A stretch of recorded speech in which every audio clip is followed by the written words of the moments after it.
بہت چھوٹی سی روایت یاد آ گئی، ایک چھوٹا سا عمل یہ آیا.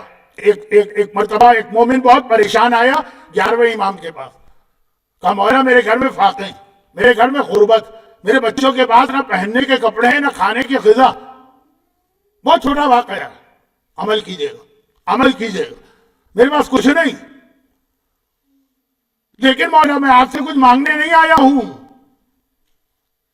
میرے باپ کے پاس تو اتنی دولت تھی کہ میں اپنے پورے خاندان کو اکیلا پال سکتا ہوں، لیکن میرے باپ نے وہ دولت زمین کھود کے کہیں دفن کی تھی. پہلے یہی طریقہ تھا، بینک تو تھے نہیں.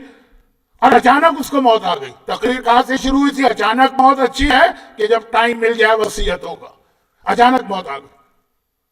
اب پوچھئے اس آدمی کی حالت جس کے پاس سب کچھ ہو اور پھر وہ فاقے کر رہا ہو. کبھی آپ کے ساتھ یہ ہوا؟ نہیں ہوا ہوگا، ہونا بھی نہیں چاہیے، لیکن لوگوں کے ساتھ ہوا. ایک ٹکٹ خریدا تھا لوٹرو کا، اس کے اوپر 1 ملین کا انعام مل گیا، وہ ٹکٹ مل کے نہیں دے رہا. کہاں رکھا؟ پاگل ہو رہا ہے آدمی. گھر کی ایک ایک چیز جو ہے وہ پھاڑ پھاڑ کے دیکھے گا، وہ کہاں رکھ کے میں بھول گیا. وہ پہلے پتا بھی نہیں تھا کہ وہ فرسٹ 1 ملین کا انعام ملے گا. بہت بتائیے. اور پہلے زمانے سے مطلب میرے زمانے میں، میری زمانے میں عورتیں، بینک نہیں ہوتا تھا، وہ کرنسی نوٹ کتابوں میں چھپا کے رکھا، کہیں کچن میں رکھا، کہیں اب بھول گئے کہاں رکھا. ہیں پیسے، کسی کے آگے ہاتھ نہیں پھیلانا، دوسروں کو دے سکتے ہیں، بھول گئے. یہاں تو باپ مر گئے.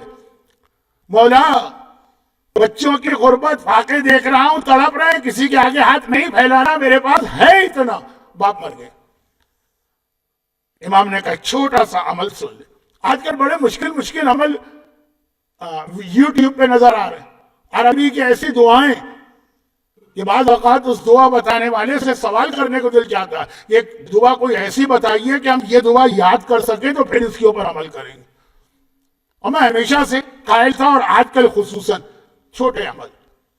امام نے کہا ایک بات یاد رکھو، 11واں امام جو سارے کمالات کو رکھے ہوئے اسی کمالات والا عمل بتا رہا. کہا کہ عشاء کی نماز کے بعد جب نافلہ پڑھ لینا، اس کے بعد 100 مرتبہ درود کی تسبیح مکمل کرنا، جاؤ تمہارا مسئلہ حل. چلا گیا. اسی رات کو ویٹ کو تھوڑی کرے گا.